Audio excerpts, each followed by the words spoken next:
What is going on mga cutie pies? Joe Moto here, and so far, ito ang pinakamura, well, hindi naman sa mura, pero pinakamababang presyo ng Harley to date.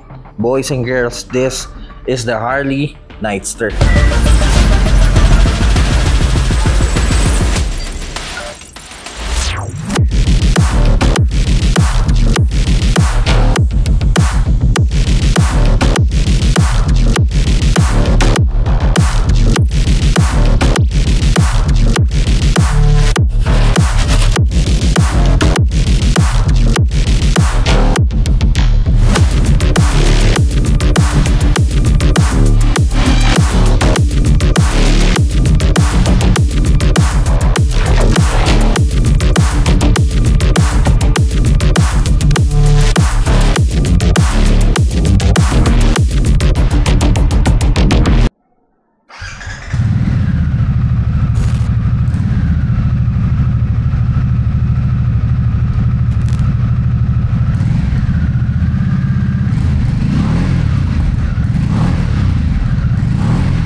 Ang Nightster has been around for quite a while now at ito ang inyong standard Nightster. Hindi pa ito yung special variant, and Harley consider this as one of their sporty cruiser. Anong meron sa motor na to? Gumagamit ng 975cc displacement. It's a liquid-cooled 6-speed double overhead cam na naka 60-degree V-twin, which is part of the Revolution Max family. May sipa ng 89 horsepower at 7,500 RPM and 95 Newton meters of torque at 5,750 RPM. Fuel tank capacity is 11.7 liters. Curb weight is 221 kilograms at mabibili nyo ang Nightster to date sa halagang 799,000 pesos. This is the Nightster in billiard gray. May mga ibang kulay din ito pero kailangan nyo magdagdag sa presyo niya. When it comes to styling, syempre your typical cruiser, mababa ang seat height, mababa ang tail section, tapos biglang macho dito sa front end. Ang ganda ng part na to. Gusto kong titigan nyo yung part na to. Ang linis tignan, di ba? Tapos may mga ganitong cover pa. Ngayon, tignan natin yung left side. Ganito ang itsura ng left side ng Nightster. Well, parang, ewan ko ba? Alam niyo yung isda na kinain nyo lang yung kabilang side? Parang ganun eh. Hindi proportionate itsura ng magkabilang side. Dito, medyo kita mo yung internals eh. I mean, makikita mo yung fan, yung mga wire na nakalawit. Pero dito parang ang layo ng right side sa left side eh. Pero subjective yung itsura niya eh. May mga taong gusto yung ganitong klaseng styling. Sa taas, ang inyong gas tank. Oh, sorry. Hindi pala. Dahil ito ang airbox at nasa ilalim ng upuan ang mismong tangke nyo. O, di ba? Nawaw, mali kayo, no? Majority ng mga motor, ng mga normal na motor, dito talaga nakalagay yung tangke. Pero dito sa Nightster ng Harley Davidson, kung makikita nyo dito, wala siyang pasukan ng susi, kundi yung logo lang. Kung sakaling magpapagas kayo, kailangan nyong buksan o iangat itong main seat. Merong susian dito sa left side at iangat nyo lang to pakaliwa. Ganyan ang itsura niya. So, dito yung tangke nyo. Sa ilalim ng upuan ay mayroon tayong adjustment para sa suspension. Kung gusto nyong baguhin yung preload, may maliit na bulsa. Walang gusto sa tools. I think lagay ng documents to. Butas dito para sa fuel cap. Lagay ng ibang gamit. Wala. So yes, wala po kayong compartment dito. Antong tali na to. Ito yung parang stopper ng upuan. Okay. And for the main seat, maganda yung leather na ginamit sa kanya. Medyo madulas lang. Sakaling mag-ride kayo, maganda-ganda yung center of gravity ng bike. By default, wala po siyang kasamang pillion seat at pillion foot pegs. Kailangan yung bilhin to separately. At yes, ganito ang itsura ng stock niya. Huwag nyo nang pansinin tong sticker na to. Fanatic ng Bitcoin, may-ari nito eh. Pero dito mag-subscribe kayo ah. Pero if ever gusto nyo lagyan ng pillion seat ang Nightster, meron tayo dito. Ganito magiging itsura niya. Ano ba to? Ganyan. Medyo manipis nga lang to. Pero at least may upuan kayo para sa mga backride nyo. And also, walang foot peg para sa mga backride. Kaya naman, kailangan nyo bumili nito. This is also aftermarket. Nalagay lang siya dito. Pagdating dito sa harapan, gumagamit ng round LED headlight with signature positioning lighting. At ganito ang itsura niya. Medyo maliit lang at wala pa tayong cover dito sa taas. Special kasi meron. May maliit na logo ng Harley sa gitna. And also, we do have LED turning light. And for the rear, ganito ang itsura niya. Nakalawit ang turning light natin, katulad sa harapan. At andito sa bandang baba ang taillight natin. Medyo maliit pero this is LED as well. Usually nakikita natin yung taillight na nandito sa fender, sa hard plastic ng fender. Pero ito na sa dulo eh. For the dash, meron tayong maliit na round display. Subukan natin buksan. Gumagamit ng analog speedometer, may mga ibang icons at maliit na LCD display dito sa baba. Sa part na to, dito magpa-pop up ang mga icons tulad ng traction control, ABS indicator, malfunction indicator, low oil pressure at neutral light at kung ano-ano pa. At dito sa maliit na LCD display, dito natin makikita ang fuel gauge, riding modes ng bike at odometer. As of now, yun yung nakikita natin. Meron tayong button dito sa left handlebar. Once na pinindot natin tong bandang taas, dito mababago information ng bike. As of now, makikita natin ang tinakbo ng motor, which is 3,600 kilometers. Ilan na lang ang pwedeng itakbo ng natitirang gasolina sa motor. Clock, RPM indicator, at yun lang. Icon na to na parang kalsada, ibig sabihin niya nasa road mode tayo. Once na pinindot natin tong mode button dito sa right side ng handlebar, which is by the way, meron tayong tatlong riding modes dito sa Nightster. Isang road, isang sports, at rain mode. Bago ang performance ng bike, depende sa mode na pipiliin nyo. Keyless ang bike at ganito ang itsura ng keep off niya. And every time nabubuksan natin ang makina, andito yung ignition switch niya sa taas. Nakapatay ngayon ang makina, bubuksan natin siya, slide lang natin siya pa kanan. Ayan, bubukas na siya. And every time na start natin, pindutin lang natin itong nasa taas. Papatayin natin, slide lang din natin ito pakaliwa. And for the switches dito sa right side, meron tayong hazard switch sa baba. Hindi pwedeng pindutin. Traction control button, riding modes dito sa baba, which is ulitin ko tatlong riding modes. And for the throttle grip, ito gusto ko yung throttle grip nito. Makapit siya in a way na alam mo maganda yung quality na may Harley Davidson logo dito sa gitna. Oops. And by stock, naka-bar and mirror ang Nightster. Ganito ang itsura niya. Madali siya i-adjust sa'yo. Nakapaangat to and kung nahabaan kayo dito, nahihirapan kayo mag-filter sa traffic, pwede nyo namang ilagay sa baba, which is para sa akin, mas maganda. And for the brake lever, we have Brembo Master Cylinder na adjustable ang brake lever in 5 levels. So kung nalalayuan kayo, kung gusto nyo malapit, pwede nyo adjust yan. Compared to the Nightster Special, medyo mababa ang handlebar dito sa Nightster na standard. So expect natin mamaya pag nag-ride tayo, medyo pa-forward tayo. Hindi naman pa-forward in a way na sport naked forward. Medyo sporty lang yung itsura natin, pero I think relax pa rin yung riding position natin. To the left handlebar, makikita natin ang button para sa high beam and low beam. Sa natin ulit yung makina. Sa ibang motor, dito natin makikita yung button na to. Pero dito sa Harley, dito siya sa part na to. Medyo inangat lang nila ng onte. Passing light, pindot-pindot lang. Itong button natin para matagil information at busina. For the signal switch, ito yung tsura niya. Clutch lever is also adjustable in 5 levels. Nga pala kung gusto nyo i-lock yung bike, meron tayong extrang susi. Meron man siyang salpakan dito sa kanan ng motor. At ayan. Meron ding feature ang bike na kung tawagin ay self-cancellation sa turning light niya. So every time naliliko kayo or itatagil nyo yung switch ng turning light, automatic magka-cancel siya kapag na-sense ng bike yung turning nyo. Sa ngayon, hindi natin magagawa to kasi hindi pa tayo na-under eh. For the front suspension, gumagamit ng conventional 41mm Showa dual winding valve fork. At ganito ang itsura niya. Medyo elegante nga eh. Adjustable po ang preload natin dito. Manipis na fender at may kaliitan. Nasa kaliwa po ang disc at caliper na gumagamit ng 4-piston axial Brembo calipers. Malaking single disc which is para sa akin okay lang yon. Dahil nasa cruiser bike naman tayo. Ang na-OC lang ako, etong part na to. Masyadong nakalawit.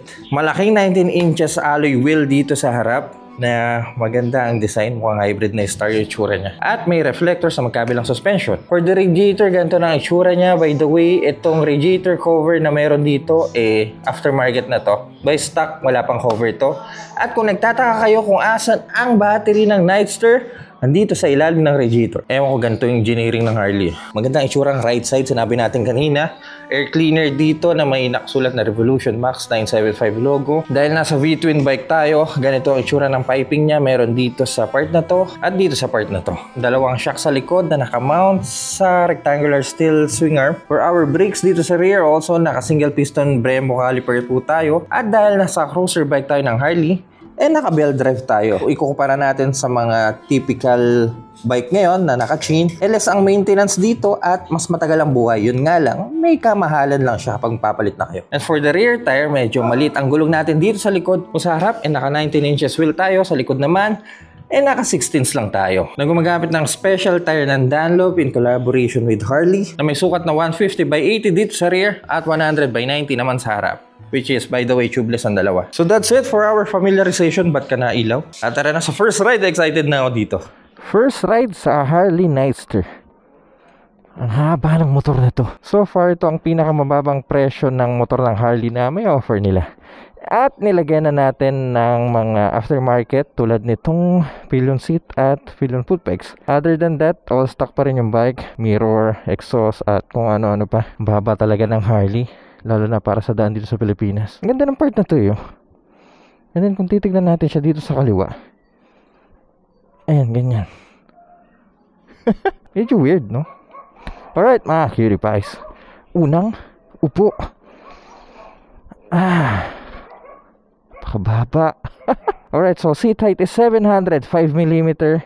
I'm 6 flat, 83 kilograms. Yes, pumayat tayo. Ganito ang tindigan natin sa Nightster. By the way, ground clearance is 110mm. Kaya ganito siya kababa. Ingat lang tayo sa matataas na humps. Medyo flat handlebar. Kaya kung nakikita nyo, medyo forward ng onti yung katawan ko. Hindi katulad ng Nightster Special na may riser. Yung talaga upright yung riding position doon. Dito medyo forward. Pero mas gusto ko yung ganito handlebar. Medyo sporty. Mirror na malambot. Nice. Then start na natin. Keyless to eh. Boom! V-twin 60 degree. Ito ang tunog niya. Ito lang napansin ko sa bike. Kapag neutral at ire-rev natin, pakinggan nyo ah.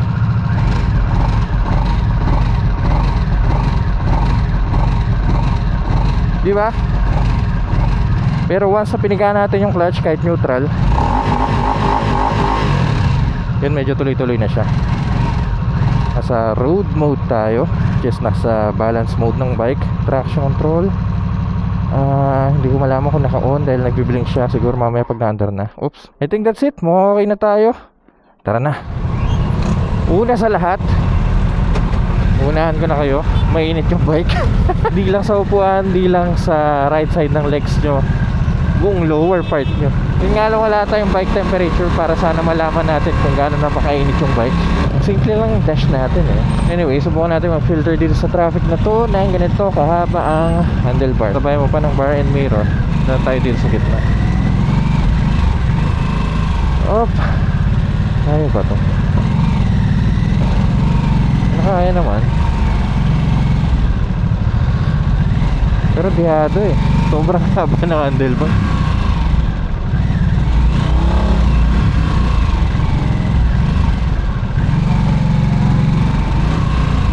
Matagal na panahon na simula nung huling gawa ko ng cruiser. Pa yung nag-review tayo na Honda Rebel. At ngayon na lang ulit.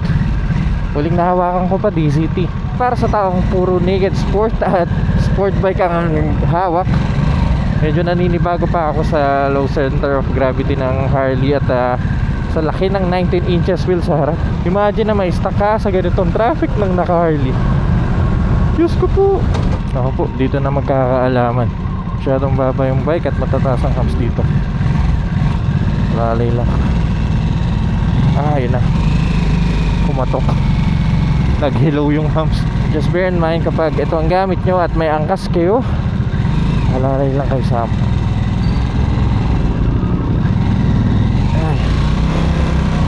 So ergo of the bike, we are in a upright riding position pero slightly forward. Mababa ang handlebar. Malapad yung puan natin. Well, hindi siya ganong kalambot actually. Pero so far, komportable yung puwet ko eh. For our legs, straight yung legs natin. Hindi nakapa-forward. Kumbaga nasa standard position yung legs natin. I think may mabibili kayo aftermarket para kung gusto nyo medyo mas forward pa. Ganyan. By the way, ang gamit kong helmet ngayon ay Nitec helmet. This is SEC helmet actually in collaboration with Nitec. Medyo retro yung itsura niya. Ayun o, pabilog. At may kakapiragot na spoiler sa likod. Pero anyway, riding feeling sa bike, Sloppy yung throttle response natin. May onting lag. Pero when it comes to power ng bike, ramdam mo yung 93 Newton meters of torque. Pag pumalo na ng 3,000 to 6,000 RPM, andun na yung bigay niya. Na-expect ko na sa ganitong klaseng torque, mabibrate yung bike, pero hindi. Para sa motor ko yun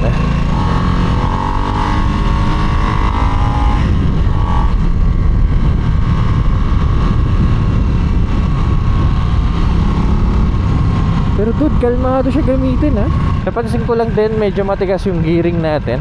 Magpapalit tayo ng gear dito sa paa.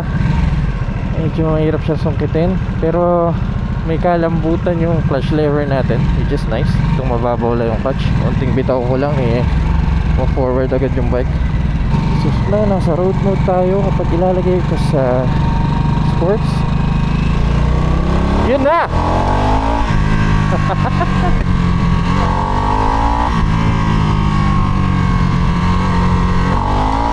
Grabe yung hatak nito.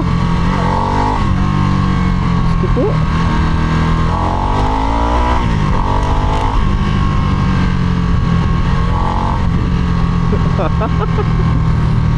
Nabigla ako sa power ng bike nung nasa sports mode na.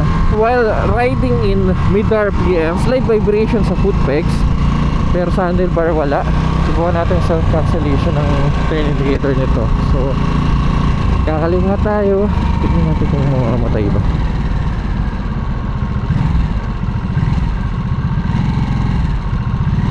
Bago pala ako kumaliwa, namatay na agad.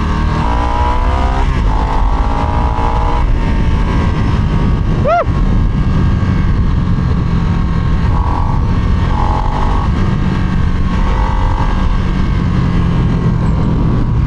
If ever papasok kayo sa corner at medyo ililinyo yung bike, dahil sa nipis ng foot peg, which is 3 inches lang, at kung katulad ko kayo na malaki ang paa, there's a possibility na unang mag-scrape yung sapatos nyo. So ingat lang.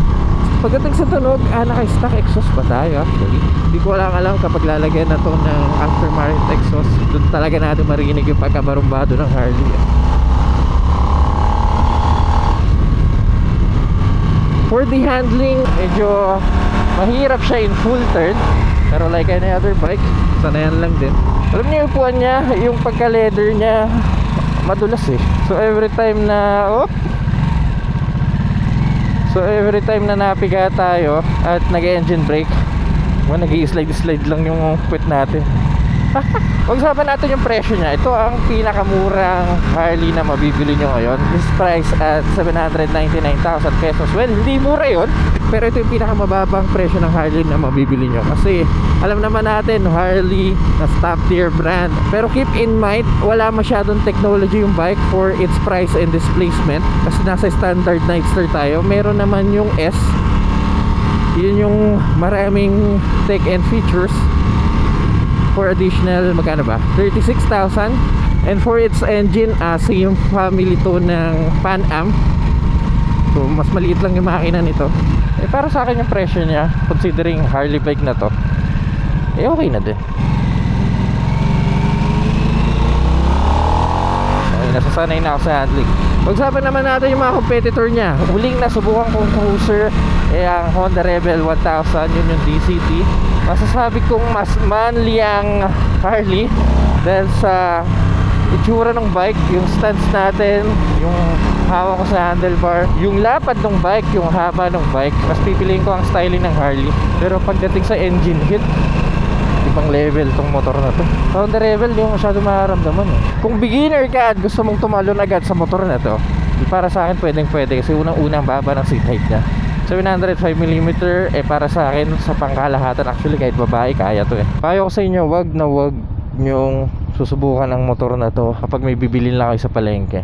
Kasi once na dumampi yung legs nyo dito nang walang cover, naka-short lang kayo, ay nako, lahat ng santo matatawag nyo. Ang awkward lang ng pakiramdam kasi sa buong pagmamotor mo, andito yung fuel tank. Dito sa Nightster, airbox to. Pero guys, hindi nyo mapagkakaila ang ganda ng motor.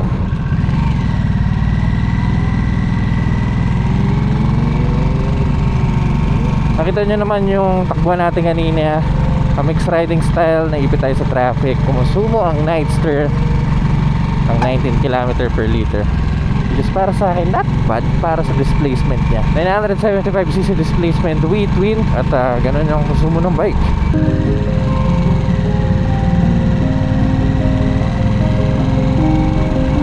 Nilagyan lang natin ng what? All this time andito yung susi, wala sa bulsa ko. Buti hindi nahulog. What? Lord, di pa naman sa atin to. Ito ang itsura ng Nightster sa gabi, sakto sa pangalan niya. Doon may mga ibang kulay nito. Mabibili nyo rin to in black at manakita pa nga akong red eh. Doon pogi niya, haba ng bike. With twin power, 3,000 to 6,000 RPM. Ramdam mo agad yung hatak, ang lakas ng bike. Yun nga lang, pansin ko lang yung pagka-slappy ng throttle response. Braking, medyo mainit yung bike given dahil American bike. Let me know what you guys think dito sa bike na to. Gagastos ka ba ng 799,000 pesos para sa Harley Davidson Nightster? Let me know in the comment section down below. Also, big shoutout to Roger. Di dahil sa kanya, hindi natin masusubukan tong Nightster. Yeah, mga PewDiePies, kung nag-enjoy kayo sa video na to, kindly leave a like. At kung mahilig kayo sa ganitong content, huwag kayong mag-alala dahil nasa tamang channel kayo. So make sure to press that subscribe button dyan sa baba. Yeah, mga PewDiePies, see you sa next content.